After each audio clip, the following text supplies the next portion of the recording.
Vamos a hemorragia de la segunda mitad del embarazo.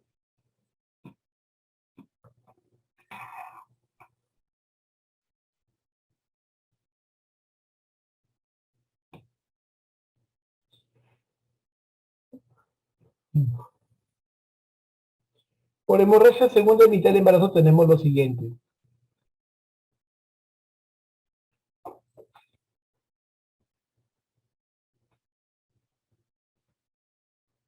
Tres patologías.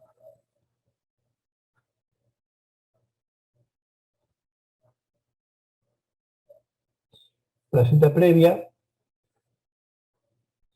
que es la más frecuente, que aparece antes del tercer trimestre, al final del segundo en todo caso, que es rojo,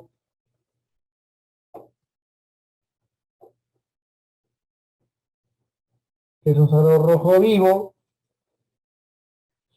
que es indoloro, ¿sí? Estas son las características más llamativas de la placenta previa. Y por cierto, tiene menor mortalidad. El otro grupo B es el del desprendimiento prematuro de placenta normoinserta, es el término más adecuado. Es el segundo, es el que tiene más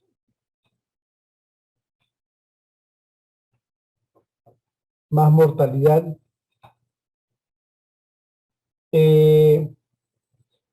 Puede aparecer asociado a trastornos hipertensivos del embarazo, sobre todo preeclampsia. Es un sabor rojo oscuro, el abdomen duele. Hay que pensar en esta patología que es la que tiene más mortalidad, ¿sí?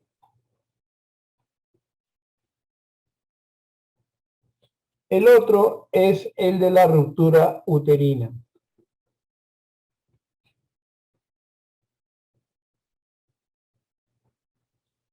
En el caso de la ruptura uterina, si bien es el menos frecuente, es uno de los altamente letales.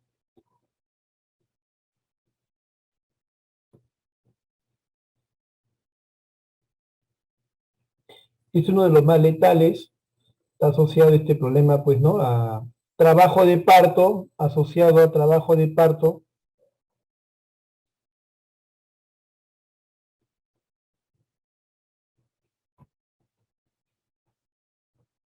Generalmente ocurre en cesáreas anteriores o cicatrices previas.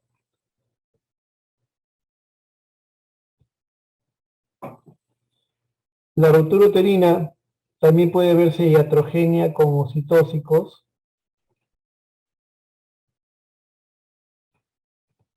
Y más infrecuente es lo que es la vasa previa,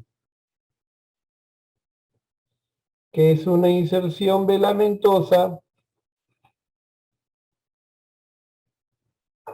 del cordón umbilical. El cordón umbilical al momento de llegar al útero se abre en tres ramas, pero se abren sus tres ramas, viaja por las bolsas inmerso y al romperse la bolsa en trabajo de parto, ocurre en trabajo de parto, es altamente letal, 70% de letalidad al feto, más de 70% de mortalidad fetal al diagnóstico. Es un cuadro bien terrible. Este es más o menos para tener una papillita de estas patologías. ¿Me están pidiendo una presentación anterior? ¿Esto es lo que te referías, Daniela? Preguntas jóvenes, por favor, para ampliar de repente. ¿Estamos bien?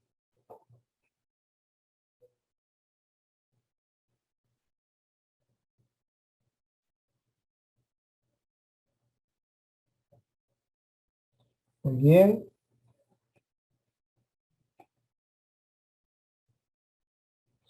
Vamos a estas patologías entonces.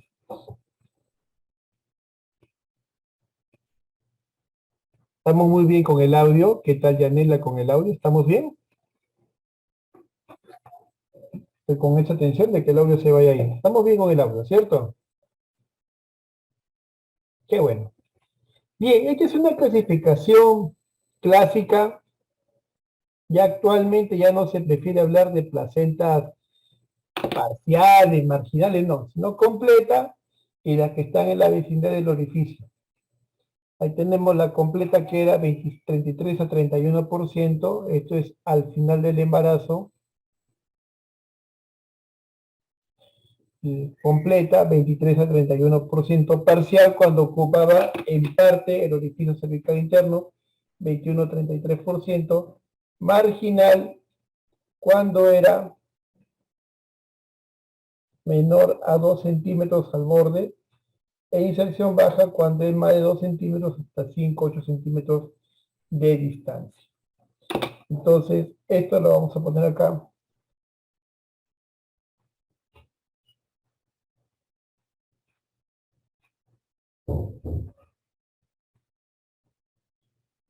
La marginal es cuando la inserción ocurre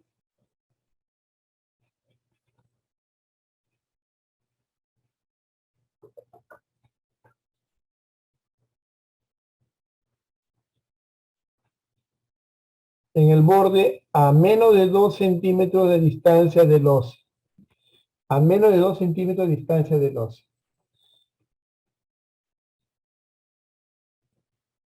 Inserción baja.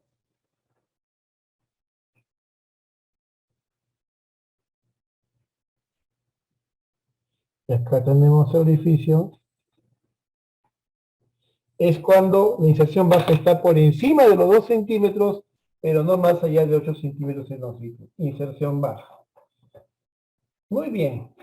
Entonces, la placenta previa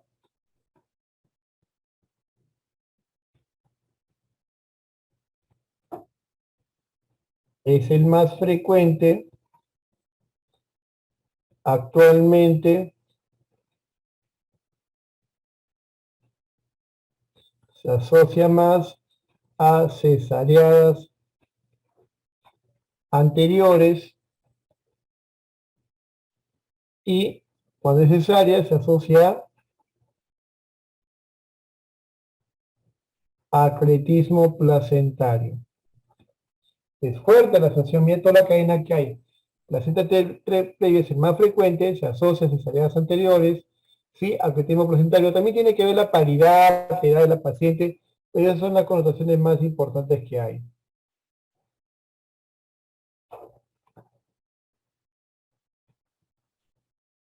Rojo vivo.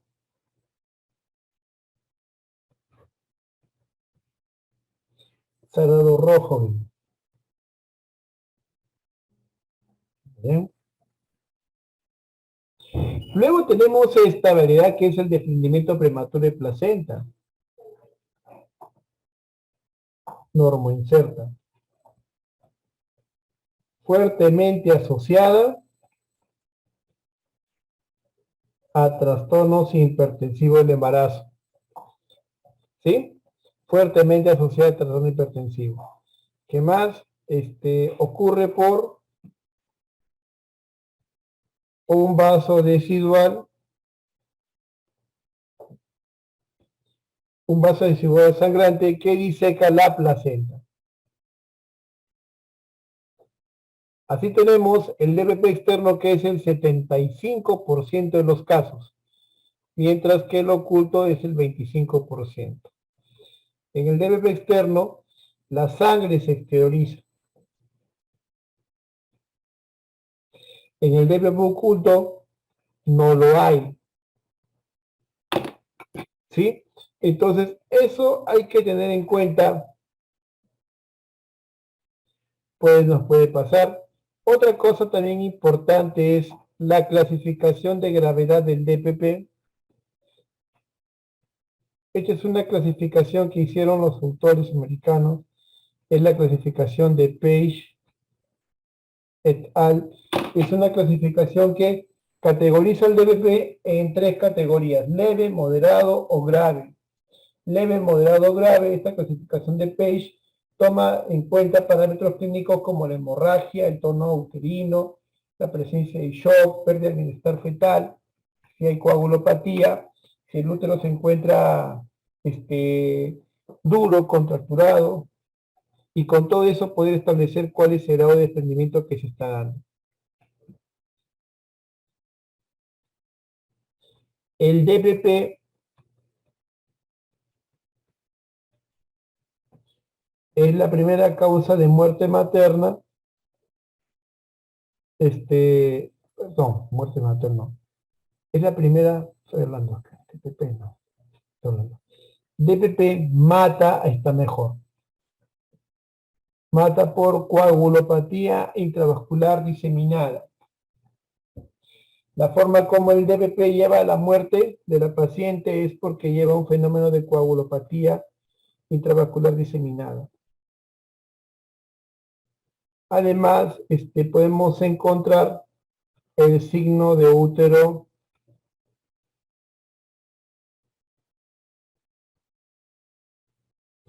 útero de Cuvelier, que es un útero infiltrado a más no dar. Muy bien.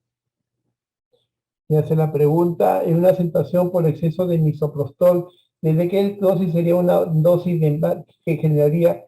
Mira, ahí sí es una pregunta bien venenosa porque no hay trabajo o investigación que diga la dosis con la cual un misoprostol puede llevar a taquidistolia o a DPP. No lo hay. Exige la evaluación clínica del caso, pero es bien difícil decir por tal cantidad puede hacer que haya llevado a ruptura o no. Estos son los tópicos de ruptura uterina. Mira, en la ruptura uterina, la mortalidad materna es mayor.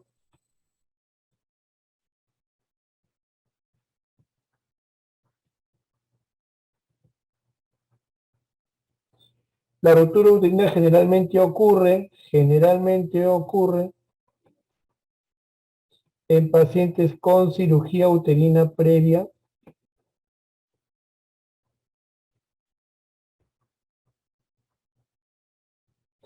¿En qué más se ocurre?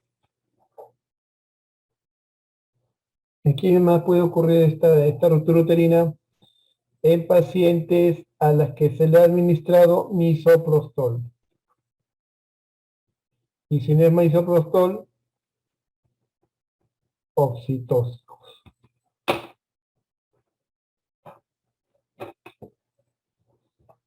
Me olvidaba acá el anterior, disculpen. Primer signo en aparecer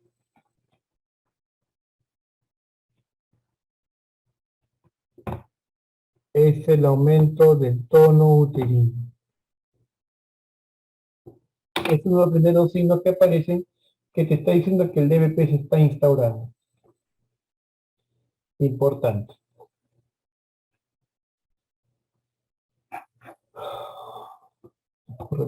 Acá lo que se va a ocurrir es el feto pierde plano de lo que estaba pues encajadito, de pronto se palpa afuera. El útero pierde consistencia, el útero pierde tono y de pronto se palpan las partes fetales, se pierde el fondo. Entonces ya está hecho ya el diagnóstico de una ruptura uterina sobre esa base. Tenemos acá la formación del anillo de Bandel. Tenemos el segmento uterino distendido. Y el anillo de Bandel es el mecanismo por el cual se forma un anillo de contractura en el útero materno, en el útero grávido. La base previa casi siempre ocurre en trabajo de parto.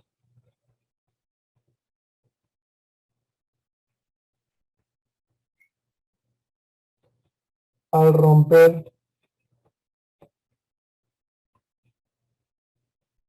las bolsas.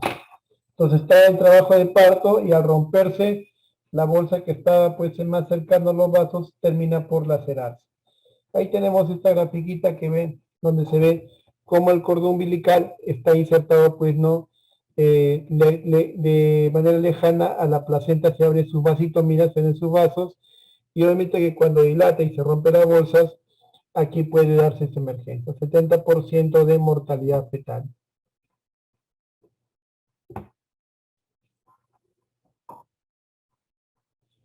de letalidad materno-fetal.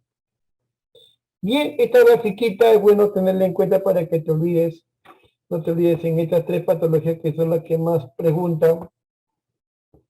Vamos con la memoria. La placenta previa es una de las más frecuentes, con una incidencia que va del 0.2 a 0.5%. Del EDP está en 0.5 a 1%, y la ruptura uterina es muy raro, por no decir rarísimo. El inicio puede ser insidioso en la placenta previa. En el DBP casi siempre el inicio es brusco. La ruptura uterina también es brusco. La hemorragia puede ser una hemorragia externa. En el DBP es una hemorragia externa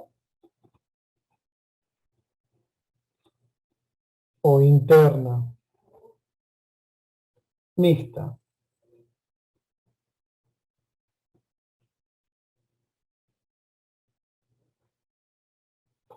La hemorragia mixta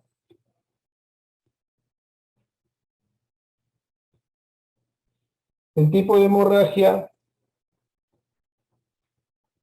rojo vivo, rojo oscuro,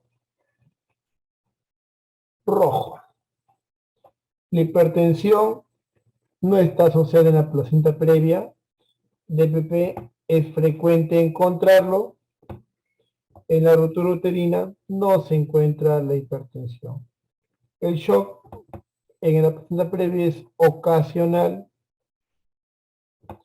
En el DPP y la ruptura uterina, el shock del colapso materno es frecuente.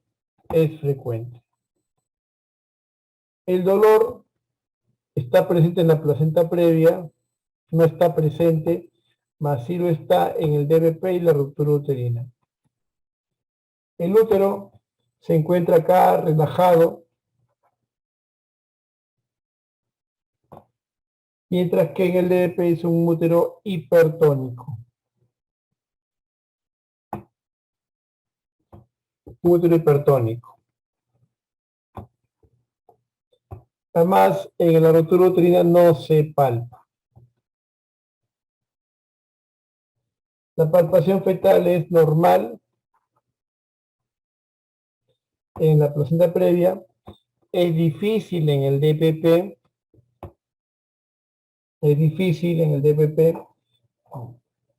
y en la ruptura uterina se palpan las partes fetales con cierta facilidad, partes superficiales. La cicatriz uterina en una placenta previa es eventual. En el DPP no. Y en la ruptura uterina casi siempre es habitual tener ese antecedente para que haya ido a ruptura uterina. La ecografía encuentra una placenta previa, una placenta normoinserta. En el DPP va a encontrar una placenta normoinsertada.